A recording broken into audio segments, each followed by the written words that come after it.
Mathilde, merci. Renaud, il est temps maintenant de retrouver notre enquête de l'atelier. On va parler de recrutement via les réseaux sociaux. C'est quelque chose qui est en train véritablement de décoller. Oui, ou des nouvelles formes de maintenir sa carrière aussi. Il n'y a pas que se faire embaucher, il y a aussi maintenir sa carrière, se former, enfin voilà. C'est comment sa réputation. Voilà, augmenter sa réputation pour être embauché à prix d'or au prochain coup, exactement. Ça s'est passé très simplement cette idée de talk, puisque on rentre de vacances, on voit des mails en disant attention, nouveau système d'embauche. À Kappa, bon d'accord. Après, en Afrique du Sud, tous les gens qu'on voit nous disent oui, LinkedIn c'est super, on utilise que ça. Donc voilà, c'est tout simple. Comme on a des idées simples ici, on rentre, on se dit on va mettre les deux ensemble et on va voir comment ils s'entendent et comment ils se positionnent. En l'occurrence, nous avons avec nous Laurence Brettstern, qui est directrice marketing IMIA de LinkedIn. Bonjour. Bonsoir.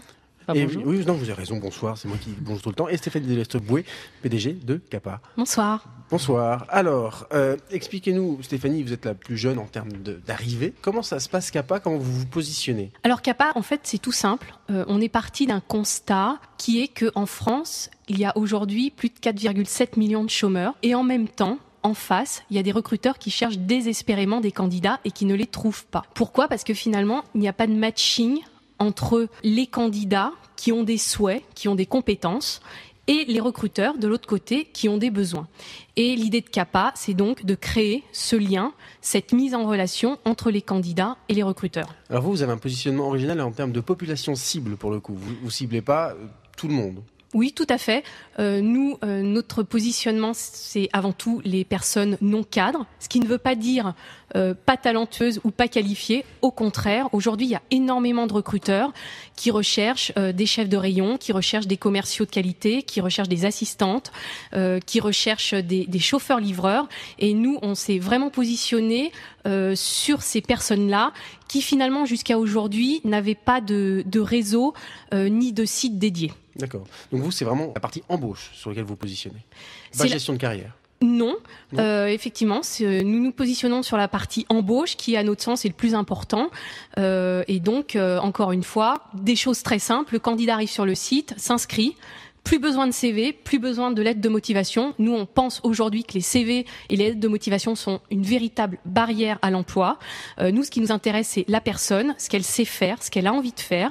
De l'autre côté, les recruteurs, avec leurs besoins et les compétences recherchées. Et encore une fois, hop, on match. Non, je me posais juste la question, quand vous dites que c'est des personnes qui n'avaient pas de réseau dédié, est-ce que c'est des gens qui n'allaient pas véritablement sur Viadeo, LinkedIn et autres consorts? Oui. Voir. Justement, alors réponse donc de Laurence. Est-ce que ces gens-là, ça fait un peu bizarre de dire, mais les non-cadres n'allaient pas sur LinkedIn? Est-ce que ce n'est pas votre population cible pour le coup? Alors, le cœur de notre audience est plutôt cadre, effectivement, avec notamment beaucoup de décideurs. 50% de nos utilisateurs sont des décideurs. On élargit notre audience à des populations peut-être moins expérimentées. Notamment, on a de plus en plus de jeunes diplômés et d'étudiants qui rejoignent notre réseau.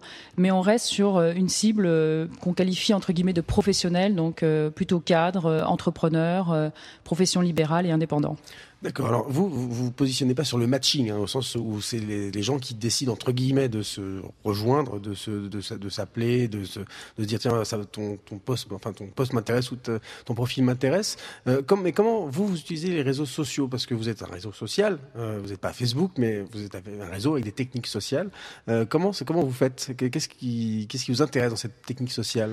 Alors nous sommes effectivement un réseau social. Nous fournissons à nos utilisateurs des outils et des informations qui leur permettent de rentrer en contact avec d'autres utilisateurs pour partager leur expertise, pour gérer leur activité. C'est plus de la gestion de carrière. Oui, c'est ça. Il y a l'aspect gestion de carrière, bien évidemment. Donc, il y a un aspect recrutement qui est assez important sur LinkedIn, mais pas seulement. Nous fournissons notamment des informations qui permettent aux utilisateurs d'être plus productifs, plus performants dans leur activité professionnelle au jour le jour. Et comment vous qualifiez, alors ça c'est une question à toutes les deux, comment vous qualifiez un nouvel entrant comme Branchout qui est arrivé, lui, en se disant, voilà, nous on va faire un réseau professionnel sur un réseau grand public qui est Facebook. C'est-à-dire, globalement, il demande des données supplémentaires par rapport à celles qu'on donne à Facebook qui vont permettre de qualifier le profil métier. Donc effectivement, Branchout est un nouvel entrant, principalement sur le marché américain. Nous, on pense que Facebook est une porte d'entrée. Et finalement, CAPA utilise la même porte d'entrée que Branchout, qui est Facebook. Donc CAPA a aussi une application sur Facebook sur laquelle les candidats peuvent aller pour consulter des offres, ou les recruteurs peuvent aller pour déposer leurs offres. Si on compare Branchout et CAPA, par exemple, Branchout, nous pensons qu'il est d'abord focusé sur le marché américain pour le moment, et puis principalement cadre. Voilà. Ils font pas de matching en plus. Ils ne font pas de matching, même s'ils commencent à mettre en œuvre une façon de déposer des offres, mais là encore payantes. Et là, c'est un business model aussi qui est très particulier, puisque Branchout finalement utilise un business model qui se rapproche des job boards classiques, sur lesquels, pour déposer une annonce et pour voir si jamais il y a un candidat qui peut correspondre à mon annonce, il faut payer. Alors que sur CAPA, le dépôt d'annonce est gratuit et on a accès à tous les profils des candidats gratuitement. D'accord. LinkedIn, c'est pas trop sur l'embauche, ou alors je me trompe? Quand on parle de gestion de carrière, est-ce que c'est plutôt ça le business model LinkedIn? Non, il y a un aspect recrutement qui est assez fort, puisqu'on permet à des recruteurs d'identifier les profils dont ils ont besoin. On dispose d'une base de 120 millions de profils à travers le monde. Ça peut servir. Et de moteurs de recherche extrêmement performants. Donc, bien évidemment, le recrutement, encore une fois, est un aspect important. Je pense que ce qui est aussi important, c'est le contexte dans lequel vous évoluez dans un réseau social. LinkedIn, c'est un écosystème business. Donc, vous allez trouver des gens qui sont dans un mode de décision business, qui viennent sur l'outil pour aller consulter des profils, rechercher des informations sur les sociétés, et qui sont pas forcément là pour aller partager des photos ou commenter les dernières péripéties d'une star en vogue. Oui, vous parlez de Justin Bieber, je comprends. Mathilde. Stéphanie Delestre, justement, quand vous disiez que pour vous le CV s'était dépassé, qu'est-ce que vous proposez sur CAPA pour que les gens puissent montrer leurs compétences, montrer leurs talents? Est-ce qu'il y a des fils de discussion? Est-ce qu'on peut aussi créer, comme sur LinkedIn, des groupes? Aujourd'hui, nous, on a souhaité avoir le produit le plus simple possible, le plus pertinent, le plus efficace et le plus rapide. Donc nous, ce qu'on propose aux candidats qui ont besoin ou qui souhaitent trouver un emploi extrêmement rapidement, c'est de se connecter sur CAPA via par exemple un Facebook Connect, et là on retrouve la facilité des réseaux sociaux. En un clic, hop, on est inscrit sur CAPA, et puis on a créé une base de données gigantesque qui recense tous les métiers, et à chacun de ces métiers on a attaché des compétences. Pour les attacher, on a rencontré des grands recruteurs et des petits aussi qui nous ont expliqué que pour tel métier il fallait avoir telle compétence ou telle habilitation. Donc on a construit cette base de données, encore une fois dans un but unique, qui est de simplifier l'expérience de l'utilisateur sur le site, et donc de rendre son inscription et l'entrée, l'entrée d'informations sur ce qu'il veut faire, ce qu'il souhaite faire, extrêmement basique. Donc sur CAPA, encore une fois, on s'inscrit en un clic. On explique ce qu'on a fait, on rentre un nom de métier. D'ailleurs, on a développé aussi ce qu'on appelle l'autocomplétion, c'est-à-dire que quand on commence à écrire un nom de métier, eh bien, CAPA propose plein d'autres noms, encore une fois. Des suggestions, exactement. Encore une fois, pour simplifier au maximum la vie de l'utilisateur. Et donc, on a attaché des compétences, on lui propose des compétences en lui disant, tu as fait tel métier, est-ce que tu as bien cette compétence, à quel niveau? Et ensuite, on lui demande, qu'est-ce que tu souhaites faire? Où est-ce que tu le souhaites le faire et combien tu souhaites gagner? Encore une fois, des informations qui semblent basiques, mais qui parlent directement au candidat et au recruteur, parce que finalement, une recherche d'emploi, c'est quoi? Et une offre d'emploi, c'est la rencontre entre deux personnes, un candidat, un recruteur, et sur des critères extrêmement simples. Qu'est-ce que je sais faire? Qu'est-ce que j'ai envie de faire? Où est-ce que j'habite? Combien j'ai envie de gagner? Quand est-ce que je suis disponible? Est-ce que je peux travailler le soir, le week-end ou pas? Et sur ces quelques critères très simples qu'on a simplifié à l'extrême sur le site, on peut s'inscrire et trouver un emploi vraiment en 2-3 minutes, quoi. Je me posais une question, c'est que la CAPA, c'est vraiment le savoir-faire.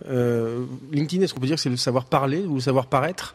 Parce que LinkedIn, c'est quand même un CV décomposé et socialisé, et puis suivi de fonctions qui sont de type groupe, présentation des entreprises ou fil, maintenant lié à Twitter. Comment les gens maintenant se voient? Ils se voient via leur activité sur les groupes, ou ils se voient via leur profil? Quels sont les usages maintenant? Alors, bon, le profil, c'est en quelque sorte la carte de visite. Hein. Vous allez résumer en quelques mots votre expérience, parler de votre expertise. C'est un aspect qui est très important, et là, je rejoins complètement Stéphanie sur l'évolution en fait du marché du travail et de la sélection des candidats. Mais il y a un autre aspect qui prend une importance grandissante sur LinkedIn, parce que c'est un réseau social aussi, c'est votre activité. Donc, vous avez la possibilité effectivement de participer à des communautés. Vous avez aussi la possibilité de de partager des informations, notamment partager des articles que vous avez appréciés. Vous avez la possibilité de publier votre statut. Le service est d'ailleurs lié de façon automatique à Twitter. Et c'est à travers cette activité que vous allez pouvoir aussi démontrer votre expertise. D'accord. Oui, et ça, est-ce que CAPA, c'est quelque chose qui est prévu? Est-ce que au savoir-faire, on peut rajouter un savoir? Tout à fait. Pour nous, c'est un élément essentiel du site et de l'objectif de CAPA. C'est-à-dire que c'est pas parce qu'on est non cadre qu'on n'a pas les mêmes droits, les mêmes envies, les mêmes besoins qu'un cadre. Et d'ailleurs, c'était un des points essentiels de la création de CAPA. Donc oui, simplicité extrême pour que ça aille vite, parce qu'aujourd'hui on n'a plus le temps de passer trop de temps, c'est le cas de le dire, pour chercher un job ou un emploi. Et puis on se met aussi en relation, on échange des bons plans, on se communique des offres d'emploi, on envoie des offres d'emploi qui semblent correspondre à son ami le plus proche, parce qu'on se dit tiens, cette offre-là, elle est vraiment faite pour lui. Et ceci principalement pour le coup via notre application sur Facebook. D'accord. Écoutez, merci beaucoup à tous les deux. Moi, je rappelle, je suis quand même impressionné aussi. Alors, j'espère que CAPA va avoir cette évolution. Mais je suis impressionné par l'usage de LinkedIn dans tous les pays en dehors de France. Mais bon, bref.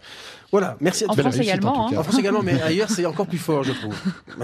Alors, merci beaucoup donc à Laurence Bredstern, qui est directrice marketing et MIA de LinkedIn, et Stéphanie Delestre, donc Boué, PDG de CAPA. Merci à toutes les deux.